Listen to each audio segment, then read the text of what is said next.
Hi, do we ever think about do's and don'ts while we call the affected people in this pandemic situation?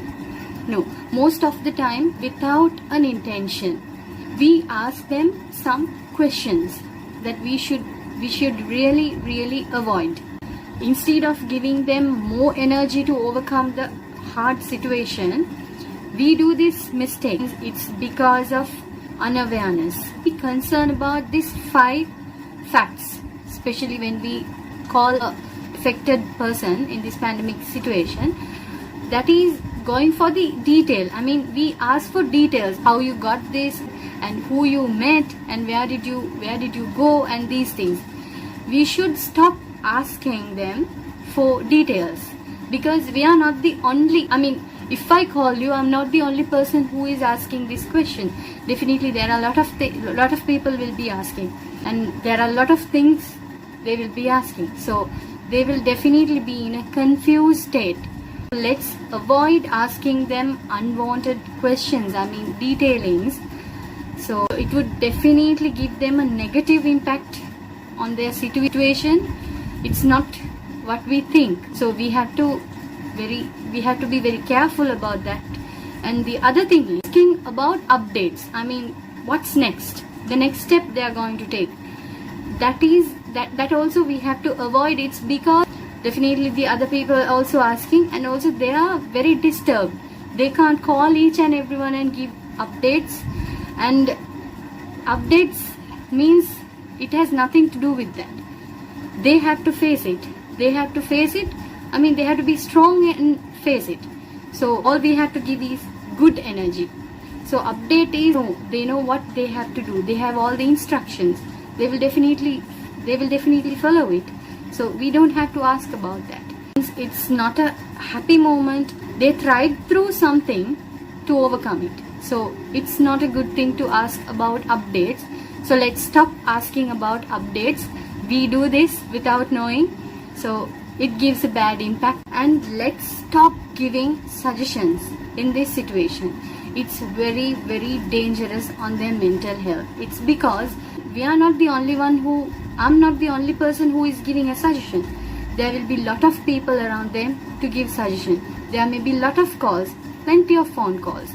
They'll be getting so many suggestions.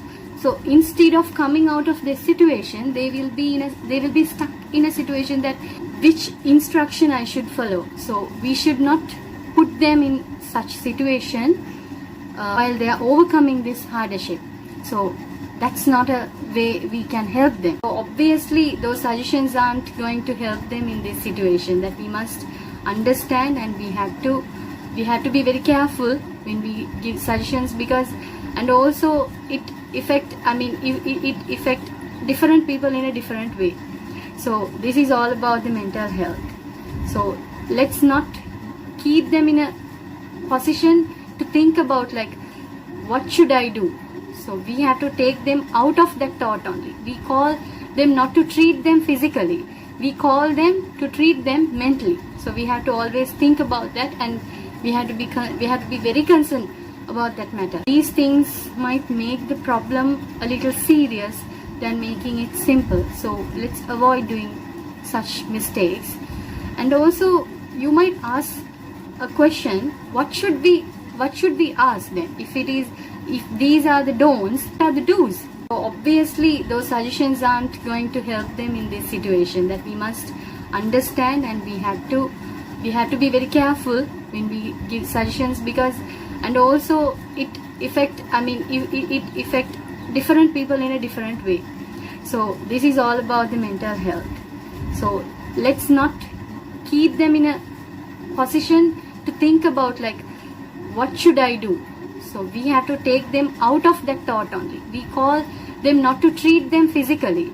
We call them to treat them mentally. So we have to always think about that, and we have to be very concerned about that matter. And one of the biggest thing is regrets. Let's not let them regret. We used to say, if you had done this, you would not face this situation today. I told you earlier. So this is not a good thing to tell them in this situation, because it's about past.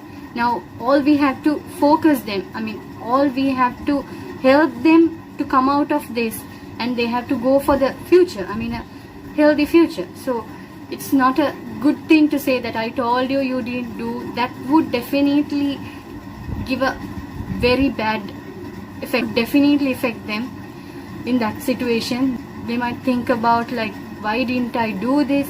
Yeah, she told me, yeah, he told me, I didn't do that. These things might make the problem a little serious than making it simple. So let's avoid doing such mistakes. And also you might ask a question, what should we ask then? If these are the don'ts, what are the do's? The next question is going to be, if we need to avoid these things, what we should do. There is only one sentence. We just have to tell this. We don't have to ask any question. We just have to tell them that call me if there is anything you need, or call me if you need any help, or anytime you want to talk to me.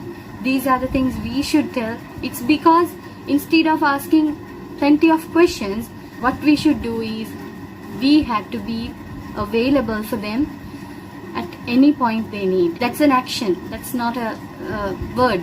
So what we can do is not telling them what we can do, and also we have to do that in action. So these are the things we have to do. And also I'm here to tell you that if you're going through any psychological conflicts, or if you need any emotional support, you can contact Doorway. We are here to help you anytime.